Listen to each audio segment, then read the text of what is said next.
Treating acne at the root cause is not an easy thing to do, and it takes some time. And a lot of people don't necessarily want to go through a 4-month protocol of treating the gut. It's very hard to find a functional approach to skin health. And one of the things that I think is so remarkable about you, Alexandra, is how you approach skin health from a root cause. When you think about your gut, it's kind of like a cheesecloth. And what happens with people who have leaky gut is those holes in the cheesecloth are larger. Toxins, anything like that will kind of seep out of that cheesecloth and circulate in your bloodstream, causing systemic inflammation. What's the ideal routine for optimal skin health? The 3 main things that we're thinking of is collagen, elastin, and hyaluronic acid. I've heard a lot about brands being sort of pregnancy safe versus not. Retinol, tretinoin, not pregnancy safe. There's an alternative that I love to recommend called... I'm Chloe Harouche, and this is Get Well Better, a podcast by the Lanby. So we are interviewing one of our favorite advanced practitioners, Alexandra. She is a nurse practitioner, but what she is specialized in is skin health. And one of the reasons our members love talking to Alexandra is because skin health, when you talk to a dermatologist, when you read up on Google, whether it's ChatGPT, whether it's a podcast, it's very hard to find a functional approach to skin health. And one of the things that I think is so remarkable about you, Alexandra, is how you approach skin health from a root cause approach. And so, one of the things that I wanted to sort of spend time on today is thinking about what are some of the more common root causes when you see people struggle with their skin, whether it's hormonal acne, whether it's adult acne, whether it's, just general anti-aging strategies. What are some of the things that you believe where functional medicine really shines when it comes to skin health? So I think the first thing too that I think of is the beauty industry has kind of historically always marketed acne treatments at teenagers and young adults. And that shift kind of occurs when we start entering our 30s and 40s, and the shift in marketing switches more towards anti-aging. So there's a misconception that as adults we outgrow acne, which is false. We can, in a sense. Some people may not struggle with it once they enter their adult years, but it still happens because the root cause of acne, there can be a whole array of things. Some of the most common ones that I see are a gut imbalance, so a dysbiosis. Maybe there's an abnormal amount of harmful bacteria going on in the gut. There's also something that we talk about called leaky gut. And this is an increase in intestinal permeability. And what happens is I like to explain it to patients where when you think about your gut, it's kind of like a cheesecloth. And what happens with people who have leaky gut is those holes in the cheesecloth are larger.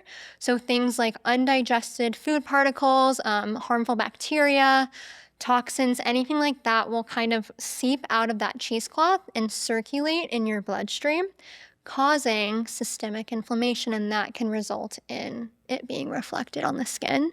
So gut is a huge thing. When in doubt, treat the gut. And then obviously hormones as well play a huge role. The most common ones that we think of when we're thinking of acne, we think of testosterone. So testosterone dominance, we see that a lot in PCOS, or an increase in androgen receptors. We also think of estrogen. So this is more for perimenopause, menopause patients that I see. With that decline in estrogen, we really see skin thinning, not necessarily acne at that point. That's another huge hormone that we think of. And then also one that, again, kind of ties into the PCOS is insulin, and then insulin growth-like factor.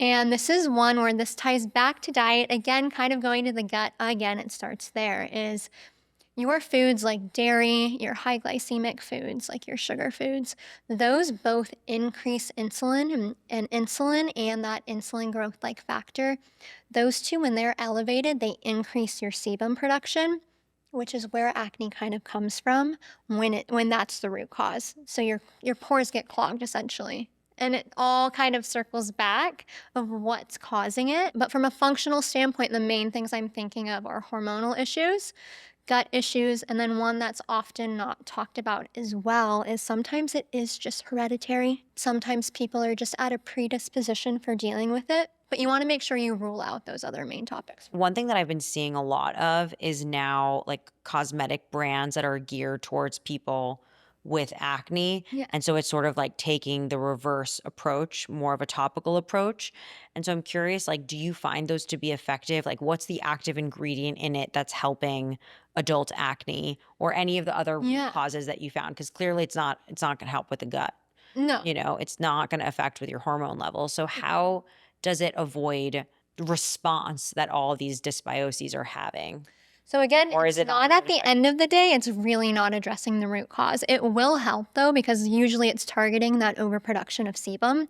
Some of them are also antimicrobial. So if there is any harmful bacteria on the surface of the skin, the topical will address that. They do work, but it isn't necessarily going to cure someone's acne. Mm-hmm. So a lot of the time when I'm working with patients, treating acne at the root cause is not an easy thing to do, and it takes some time. And a lot of people don't necessarily want to go through a 4-month protocol of treating the gut. And so topicals is the next best approach. Yeah. It kind of depends on what the patient wants. I do not have a problem with topicals, but I do let people know that you likely will be on them for a long time if you want to keep it under control. And when you go off of it, you may experience some flares.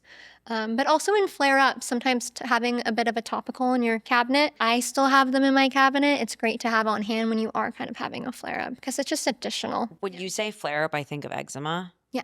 I have always had eczema. Okay. And it's definitely gotten worse Okay. as I've gotten older. And it always happens around the seasons, especially when like there's change of seasons. Like right now, Yeah. I actually hadn't had eczema the entire year. And then because the season started changing, I got a flare, and I always have like a very mild steroid in my Okay. Yeah. drawer. And so whenever I get a flare, I put it on my skin. And it always, for some reason now, like happens right in my eyelid. You're right. And that's such a delicate area. It's so delicate, and I feel like if I'm putting a steroid, it's gonna thin it. From a provider standpoint, from a prescription standpoint as well, when we are prescribing steroids, topical steroids, we have to be very particular in the strength of that steroid when it's on your face, especially under your eye. It's like an over-the-counter one. Okay, then that's great because the over-the-counter ones are a lot safer. Yeah. Or under the eye and on the face. Okay, Yeah. so it's fine if I use that. But now going back into the root cause of eczema and like, how do you even prevent that when it's a Yeah. allergic thing, whether it's inflammation? Like I actually just did my labs and I have very good inflammatory markers. Good. So what do you think could be the root cause of eczema, or what have you seen in your patients? When I think of eczema, I definitely am thinking more gut related. Also allergies. So I don't know if you've ever had like food allergies done, testing done.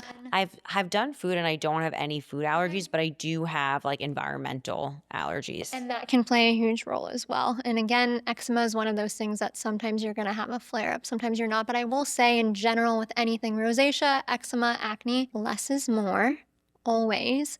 With eczema, again, you're really dealing with like that itchiness as well, and sometimes that flaking. Honestly, sometimes too, I love to recommend just an over-the-counter antihistamine. Mhm. If it is allergy at the root cause, that will really help as well. But eczema, it is kind of a trial to see what works and see what doesn't work. But at the root cause, I tend to see it being gut related. Interesting. What about taking, if it is an allergy based issue, do you think that taking like an over the counter Zyrtec? Completely. I love an over-the-counter Zyrtec daily. Completely safe, completely, like all of the science shows you can take that long term.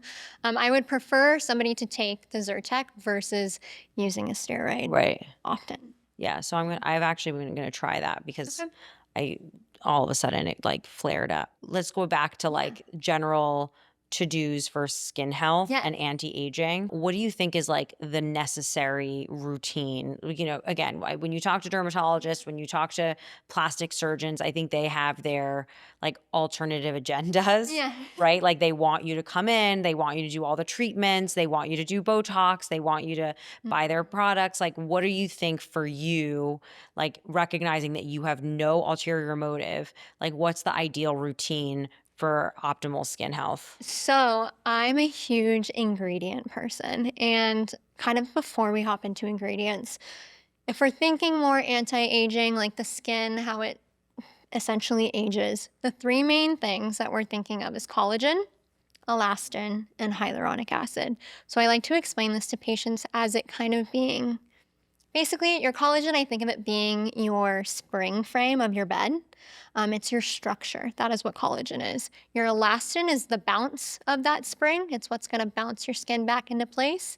And then your hyaluronic acid is kind of your mattress. It's what's going to hold in the moisture, keep it plump. And as we age, all three of those key factors decrease with age. So when we think of ingredients and even treatments, we're really trying to think of things to boost collagen, stimulate collagen, elastin, and hyaluronic acid. In terms of from an ingredient standpoint, I'm a huge component of less is more.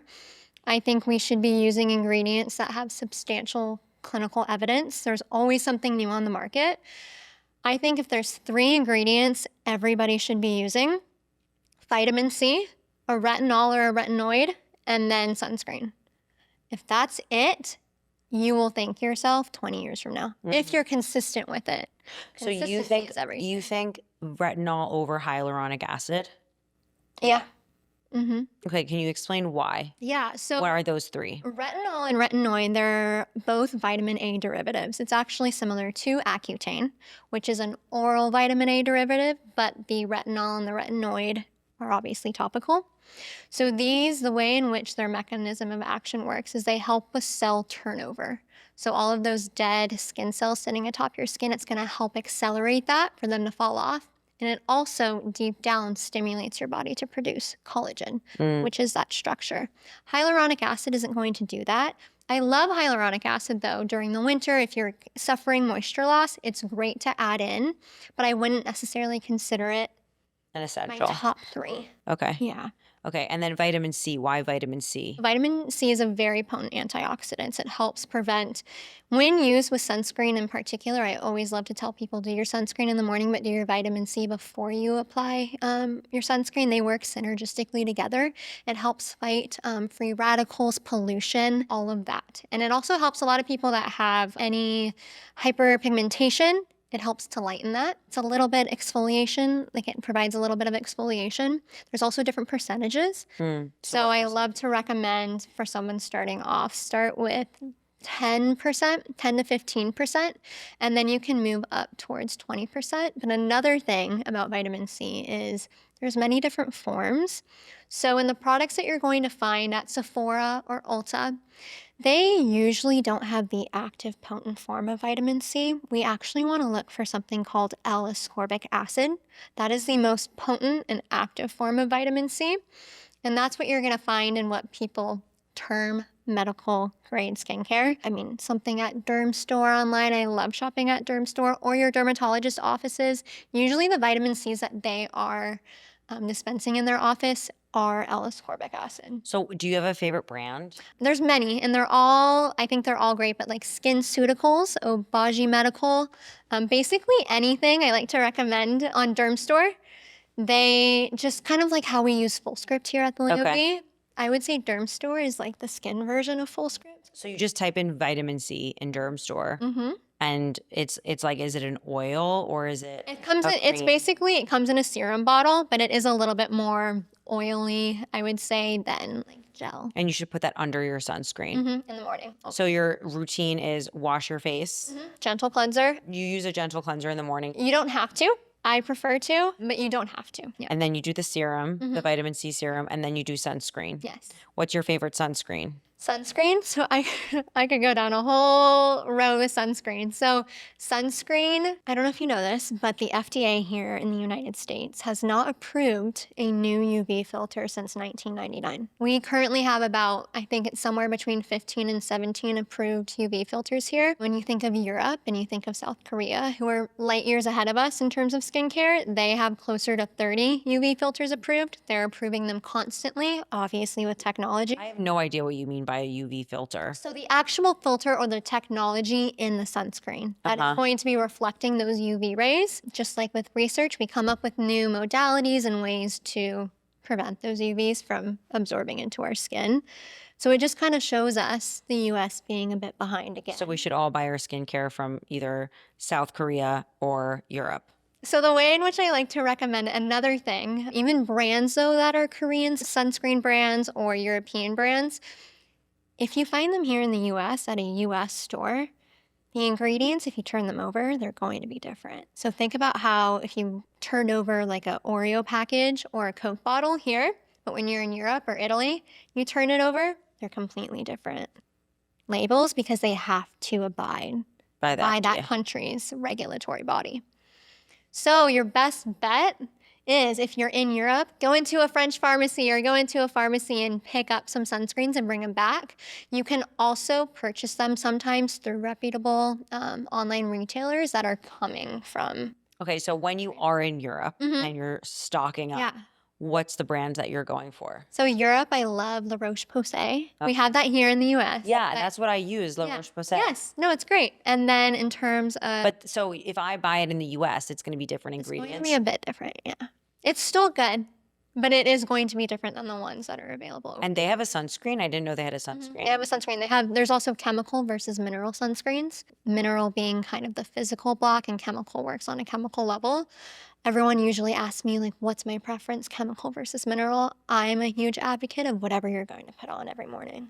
But does it look different? Is like the mineral the pastier one? Yes. And Okay. so that's usually where if someone's not going to put it on because they don't like that white cast, I recommend them to, try a chemical and see what you think. But it really depends on what your tolerance is, what you value the most. In terms of, yeah. Hi, guys. I wanted to take a quick moment to tell you a bit more about our membership. So, if you're new to the Lanby, we are a modern approach to concierge medicine. We look at functional medicine, integrative medicine, longevity as modalities to really enhance primary care to be more proactive and preventive. So, as a member, you're working with a dedicated care team, which includes a physician who's board certified in family medicine, but also has training in functional and integrative medicine, a wellness advisor who's a registered dietitian, so it can really help you look at nutrition, sleep, exercise, supplements, all the sort of complementary modalities to elevate your approach to health.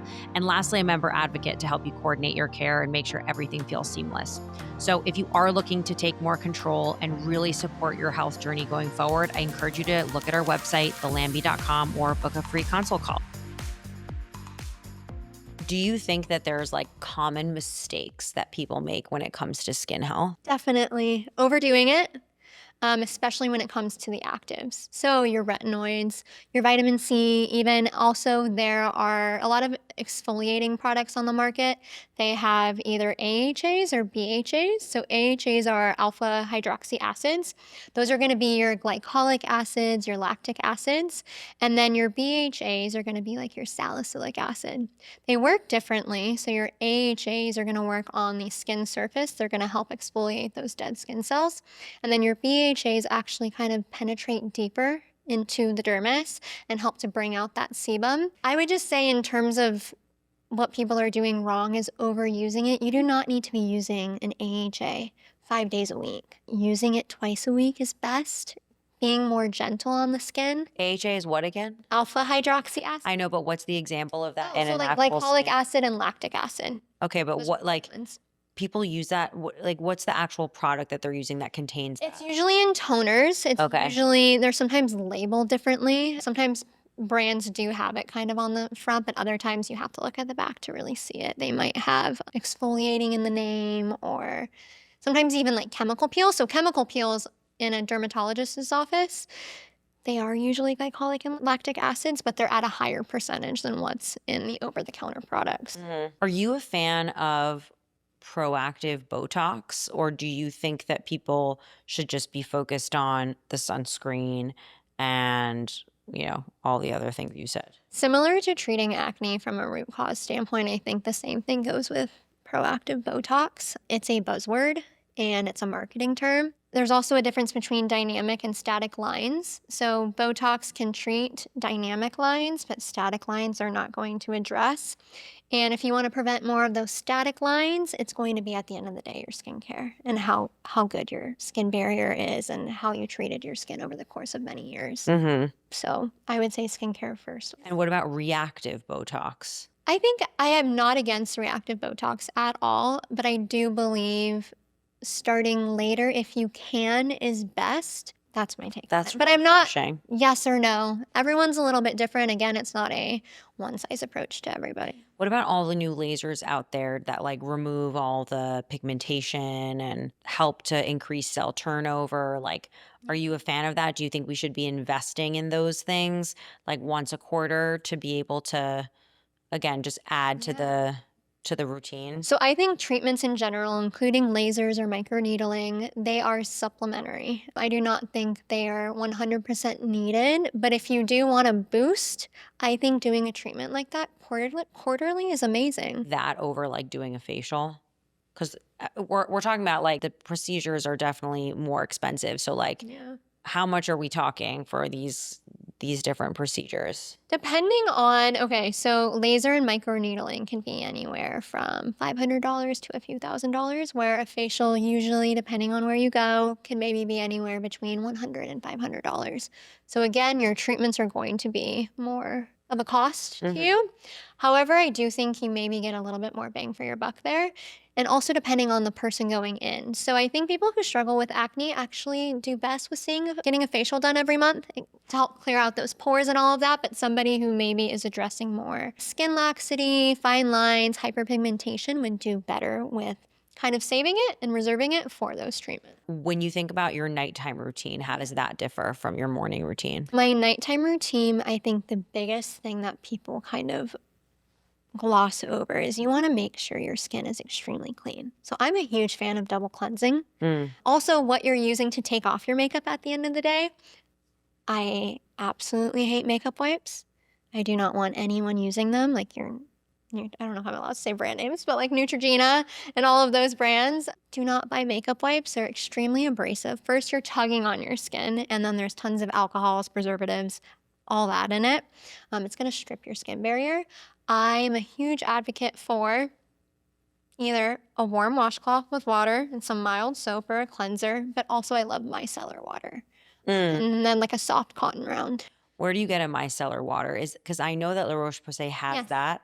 So I usually do the La Roche-Posay face wash. By the way, La Roche-Posay is very affordable. Yes, very affordable. It sounds very expensive, but but it's not. Yeah. Yeah, so I use that cleanser Okay. and then I use the water. Well, I have actually become really lazy about using the water, but Okay. I put it on, a Yeah. cloth and then I wipe it. And it's crazy the amount of extra dirt that I see even after I've washed my face. So I'll do like a double micellar cleanse. So I'll go in first with micellar, wash my face, and then instead of a toner, because sometimes I don't want to be too abrasive, I'll just go in again with one more swipe of the micellar water and make sure everything's off. It is also a makeup remover. Yes, Yeah. exactly. So it'll help take off any even waterproof mascara. It can take it all off. Yeah.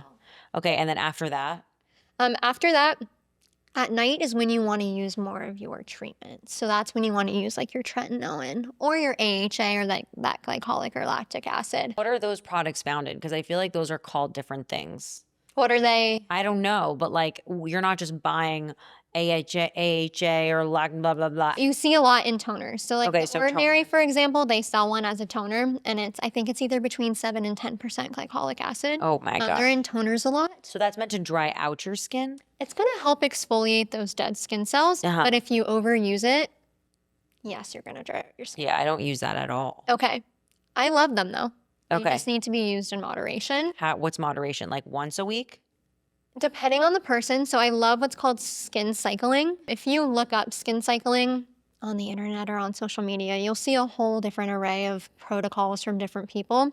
But essentially that just means spacing out the amount of days that you're going to use an active product. For example, for me, I use AHAs or tretinoin, I would say every third day. Every third day. Every third day I use something that's going to exfoliate my skin. And what about retinols? You use those every day? You can build up to it. Some people can only use them once a week. It is better. Some people give up though. I work with people who, they're like, oh, my skin cannot handle the retinol or the tretinoin. And I'm like, how often are you using it? 3 days, 5 days. If you can use it once a week, but you use it once a week for 5 years, that is better than not using it at all. What's your favorite retinol brand? So there's a difference between retinol and retinoids. Okay. So retinol is what's available over the counter. Right. It's a lesser strength vitamin A derivative, and then retinoids are all prescription based. I think people who have more sensitive skin, sometimes they don't even need the prescription strength and they can get retinol over the counter. Yeah. Mm-hmm. Okay. Yeah. And are you using retinol at night? You usually? Yes, you never Okay. want to use it during the day. It can kind of increase your photosensitivity. Okay. So you're going back to the routine. It's Yeah. washing, Yeah. excessive washing. Yes. And then you're doing either a toner or retinoid, Yes. Some type of exfoliating product. I'm not a huge fan of physical. but only every 3 days. Every 3 days. Okay. Mhm. And then what? And then a moisturizer. Okay. Does not have to be anything special or fancy. So you're not adding a serum like the hyaluronic acid serum after the retinoid. I don't, because usually, again, if you want kind of a simple routine, you want to look for products that are multi-purpose. So I am usually looking for a moisturizer that has hyaluronic acid in it, Oh. niacinamide, or some of those really great ingredients. So what's your favorite moisturizer for the nighttime? I switch around. I don't like my skin to get used to one or the other. But the brands I love La Roche-Posay. Sometimes people always ask me too, like, what's your favorite from Sephora? I don't necessarily love shopping at Sephora, but I do love the brand Dieux. It's Dieux. They have an amazing line that's really geared at people with sensitive skin, and I love their moisturizer. And La Roche-Posay has like a multi-purpose Yes, moisturizer? La Roche-Posay has a ton. And again, there's a lot of overload of which one do I choose, but just look for something simple. It's funny because that's like the one thing that I don't buy from there. Okay. Okay. Can you explain what spirulactone is? Is that the right way of saying it? Yes. Spirulactone? So it's a common medication that I think a lot of us are seeing on social media and the internet. It is a great medication. So this is going to be best for somebody that is suffering from acne at the hormonal level. If you throw spironolactone at someone that does not have hormonal acne, it's not going to do anything. I see that a lot of the time too in practice of my friends saying, oh, I got on it. Like, do you even have hormonal acne? Why do they take it then?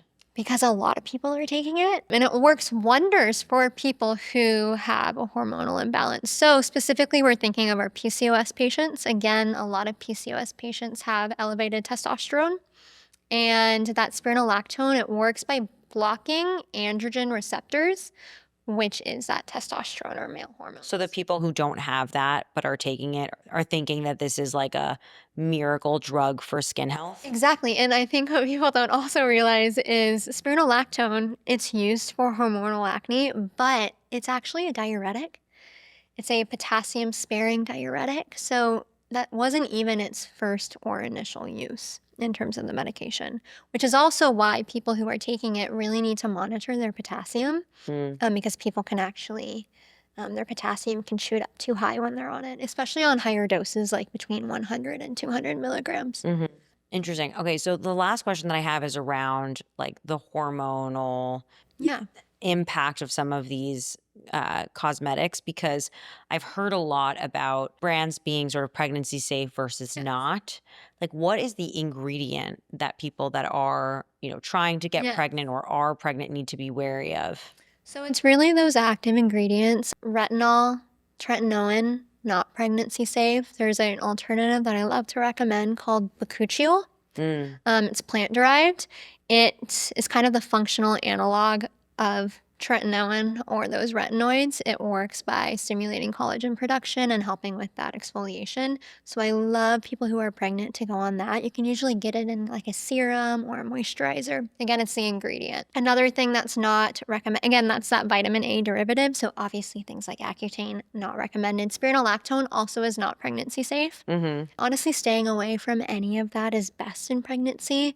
I would say that bakuchiol is best, a gentle cleanser, moisturizer. Those AHAs that I talked about earlier, though, that glycolic and lactic acid, when they are at a lower percentage, those are actually fine during pregnancy. It'll help exfoliate the skin if you need it. Those are fine. And then salicylic acid. So that's actually kind of a common misconception as well.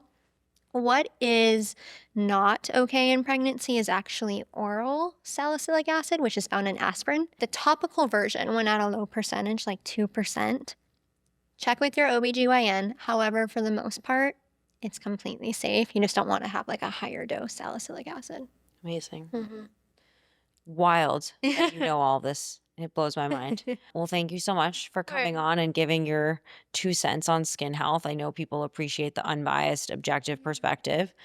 We will definitely have you back soon, either on skin health or anything functionally related. But thank you again. Having me. Thanks for tuning into this episode of Get Well Better by the Lanby. Your support truly means the world to us. Make sure to subscribe on YouTube and Spotify or listen wherever you get your podcasts. Follow us on Instagram at the Lanby for behind the scenes content and updates. We would not be able to grow without your support and referrals. So please send this podcast to a friend, a loved one, anyone who you think is interested in learning more about health and wellness and navigating this maze of an industry.